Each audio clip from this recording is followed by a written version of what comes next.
So welcome back to another segment of Tip Time where we take a deep dive into your questions. Quick video today, and it's going to be running through a bunch of the fundamental frameworks I like to use for turns and how they actually work for surfing. So often I feel like it's really difficult to understand actually why our turns aren't working out. There's a number of things that contribute to this being how much rail you've got engaged in the water, how fast you're going, how much weight you've got over one side of the rail. Today I just wanted to run you through my framework of how to think about this, which is pretty nice and simple, which you can then use to transition to your own surfing, understand why the turns might not be working out the way you'd like them to, and then what to correct. And if you enjoy the video, you find it useful, please feel free to subscribe, but let's get into it. So to turn a surfboard from a technique perspective, we need the board to do two things in particular. I break this down into the tilt and the tail. Firstly, if we're thinking about a surfboard, the tilt is how much we're placing the board on its rail. So when we tilt the surfboard, we're either leaning onto your heel side or your toe side rail, and that helps to engage that inside rail or the rail that you're going to be turning towards. If we don't do this, then the board won't have a line or a direction that's going to be tracking along, and so it will continue to go straight. The only way that we're going to turn is by applying some level of tilt. The other thing we need is the tail. And this means how much weight we're actually placing onto the tail. If we don't have any weight onto the tail, I like to think most of our weight is probably on the front foot, which is going to be the accelerator. The back foot, or the tail, is how we actually disengage rail, which is really, really important for our turns because quite often, something we'll speak about in a second, when we've got quite a slow wave, if we have too much rail engaged, then we're going to hold too much rail in the water and then we'll bog a rail or catch a rail.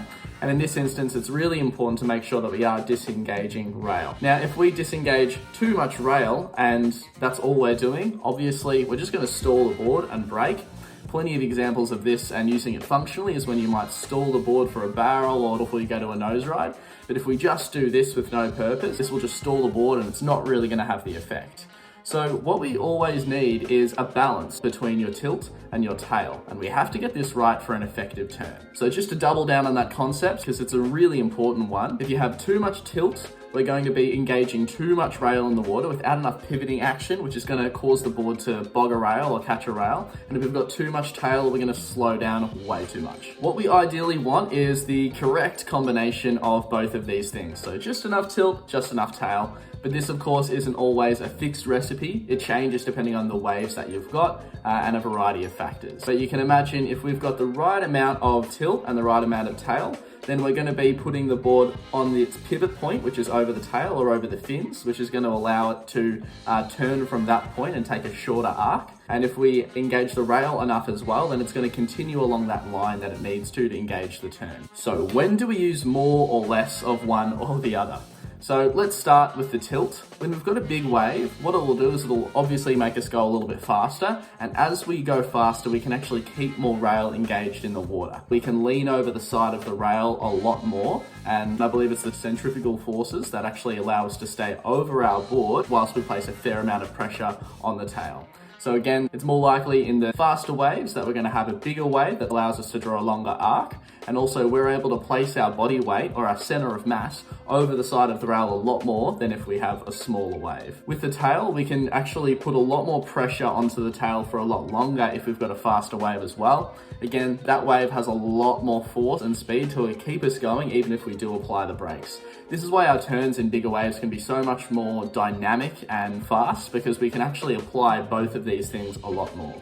This will bring us unstuck if we apply these same principles in this same way in smaller waves. Because what will happen is inadvertently we'll be going super slow, or slower at least, and we'll try to do a large lean or bring our center of mass across or off the center of the board, and this will cause the board to just tilt over and fall. So we need to make sure that in the smaller waves we actually dial all of this back.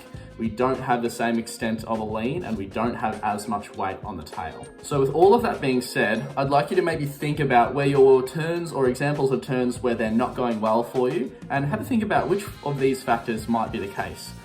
Think about, okay, you're tending to catch a rail because there's too much rail engaged for how fast the wave is.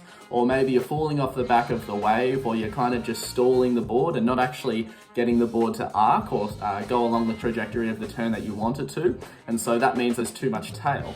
And all of these things are really, really important to consider, and they will change it depending on the waves that you're surfing as well. So it's a little hard to come up with sometimes, but it's a good thing to be aware of, because you might be able to troubleshoot in the moment, or you might be able to troubleshoot from session to session. So it's definitely a good thing to give a go, and it's certainly something that's really helped my understanding and how I'm thinking about the turns that I want to do. Whether you want to do your pivot turns or your carve turns, and all the other things that we need to take into consideration, such as the place you are on the board, where you are on the wave, and how much lean that we've got going on. I have actually done videos on these things in the past as well, so I recommend checking those out if you haven't seen those already. I'll link that in the video here. So give that a look, and if anyone has any more questions, please feel free to leave them in the comments below, and we can get to those in the next tip time.